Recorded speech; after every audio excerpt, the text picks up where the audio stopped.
Okay, so today I'm going to do a video on the disassembly and reassembly of the Glenfield Model 75 from the Marlin Firearms Company. Basically a Marlin 75, but well, actually it's almost identical to a Marlin 60 currently. I'm not sure if this was produced to be a youth gun or not. It's got a pretty short barrel on it. It only holds 8 rounds in the tube magazine, but anyhow, I had a rough time trying to figure out where I could find any takedown directions for this particular rifle. So after thinking that I nearly screwed the weapon up, I stared at it long enough to where I figured that it's not that difficult. It's actually very easy. So we'll go ahead and start. Basically I just need 2 basic tools, a flathead screwdriver. If it fits in that screw right there, it's going to fit everywhere. So I've got my flathead screwdriver, and this is what I believe to be a leather punch, 3/32. It's not a gunsmith punch, but anywho, I need it for 1 pin, and yeah, that works for me. You may not even need this. Whatever you can fit inside the pin when we get to it, you'll know what I'm talking about. So let's get started. First and foremost, let's clear the weapon. Take out the tube magazine guide rod, and we will open the action. Clear. I'm sure you probably can't see that, but we are good. So to get going, you got 3 screws that will take down, or take the stock and separate that from the barrel and receivers. Now with the stock will come the trigger assembly, but we will see that when we get that far. So first we're going to take this sling band screw out, and then take the actual band, just slide that right off the end there. Then we have 2 more screws right here on the bottom. This big center screw right here, that's going to be going into the forward part of your lower receiver through the stock. And then at the back of the trigger assembly we have 2 screws. We're going to go with this inner screw that actually holds the lower receiver in the rearmost part. So just this big screw right here and this rear screw that's closest to the trigger. Back that out. Now it's probably ideal to have a vise here, but I don't own one, so I just use a flat surface like this desk right here. Okay, got that screw out. Got that screw out, and the stock simply pulls right off the receiver. Trigger stays with it, trigger guard stays on, safety obviously right there. And that's it. Set that off to the side. Stock is off. Now, next thing we want to do is separate this lower receiver from the upper receiver. It's going to be 4 bolts. There's 2 bolts right here. I'm sorry, 3 bolts and a pin. A bolt on either side in the front, and in the rear there's going to be 1 bolt on the charging handle side.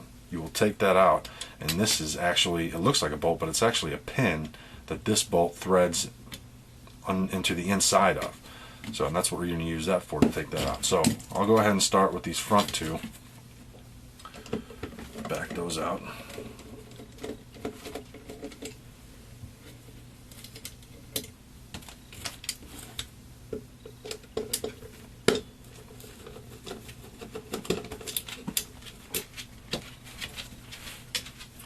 Like I said, the one back here is going to be on the charging handle side.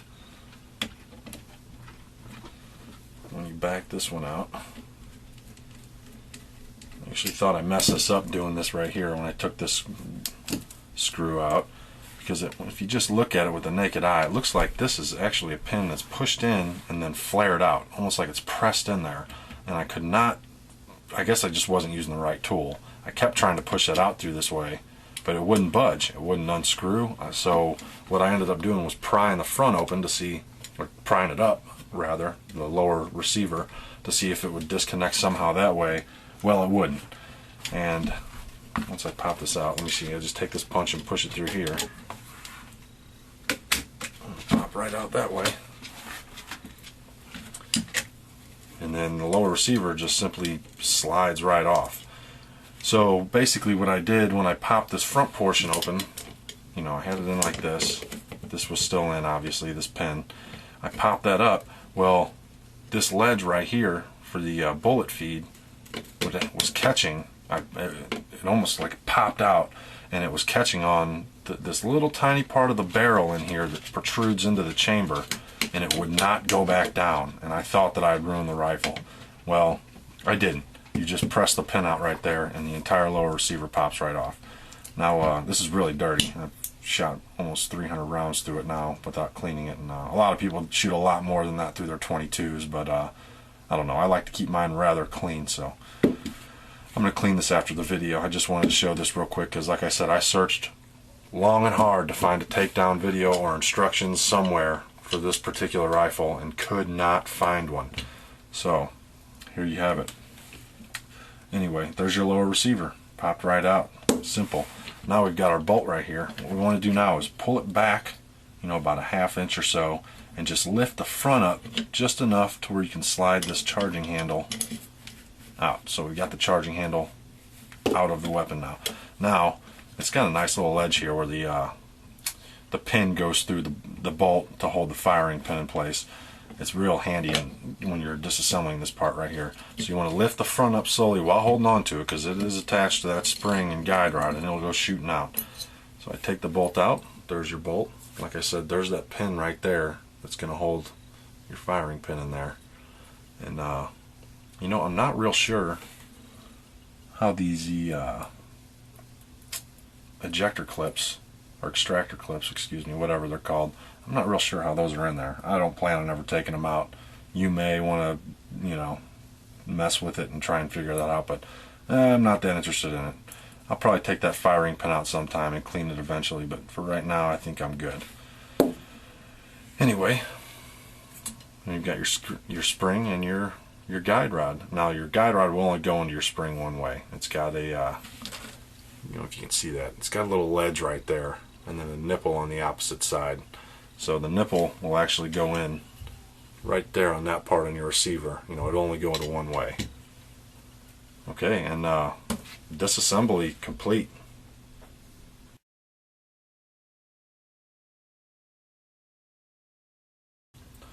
Okay, now for the reassembly. First we'll start, you know, back right where we finished with the disassembly. You're going to have this receiver here. You want to grab your bolt, have that handy. This beveled off edge back here, that's going to be the top of the back, you know, so it'll go in this way. Okay, that hole right there is what you're going to slide your spring and guide rod into, which will be next. You want to take your guide rod, stick it into your spring, and you want to be careful right here when you're putting the spring into the back here. Before I set the bolt inside of the actual barrel, or receiver, I'm sorry, I like to make sure that this is pushed all the way in to where the bottom of this guide rod is going to be inside the bolt. That way I can't kink this or push the bolt through one of the springs while installing it, because this is probably the most difficult part of disassembly and reassembly.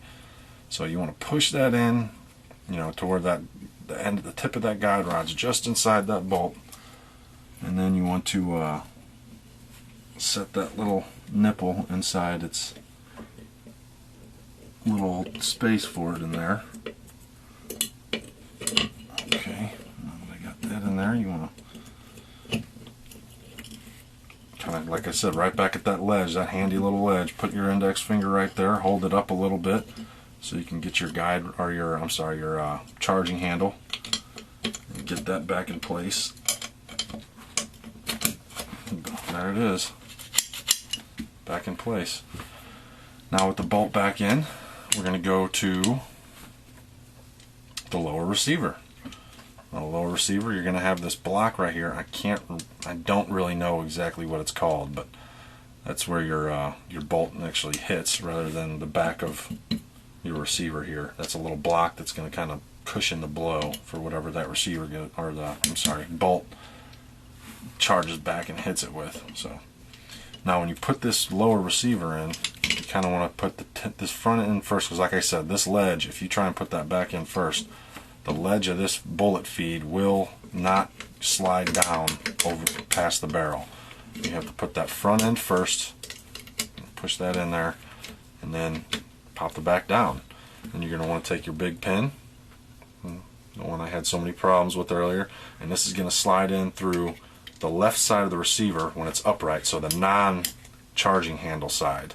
You're going to go to the opposite side of that charging handle and press that right on in there, and then you can come and do the front bolts so you don't lose, it doesn't pop out somehow, which I doubt would happen because it was very difficult when I did that the first time I had to pry it up.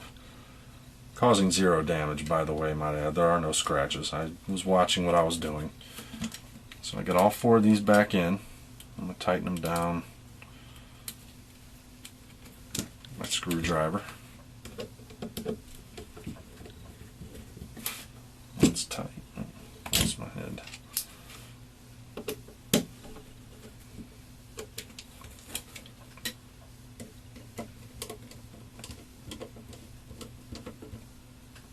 Okay, got that. Well, that doesn't tighten, obviously. That's just that pin. Once you push that in and tighten this one, it's going to pull that tight. Like I said, there are no threads on that. It's just a pin. Now my lower receiver is reattached to my upper receiver.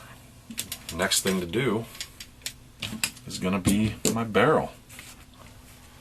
Or, I'm sorry, attaching the barrel and receivers back to the stock. And it simply just sits right back on top of it. This is very easy. And you're gonna, these are all 3 bolts that hold this onto the receiver, the stock. They're all 3 different. They only go in one spot. You can't mess it up.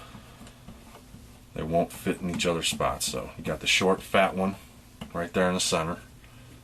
The long, skinny one back here. Like I said, there's 2 there. It's going to be the one closest to the trigger assembly. And then your one that slides right into this, I can't think of the name of it, sling strap. Slide that sling strap back on there. Put that little assembly back on top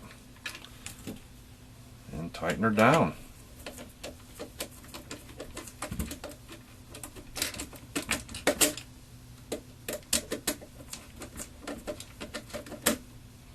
Now, I found this gun to be extremely accurate for being basically purchased in the 70s by my father-in-law, and probably only ran a magazine or 2 through, which is an 8-round magazine, so you know, I wouldn't imagine any more than 20 rounds.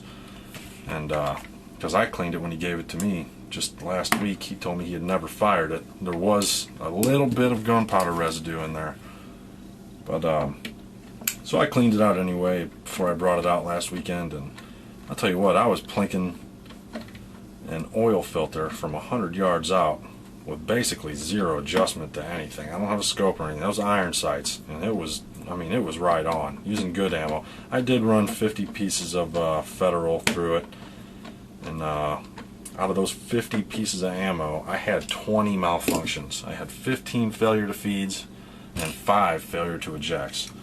I went to the CCIs after that, ran 100 CCIs with 0 malfunctions, and 100 Remington Yellow Jackets with 0 malfunctions. So I don't think I'll be purchasing any more Federal.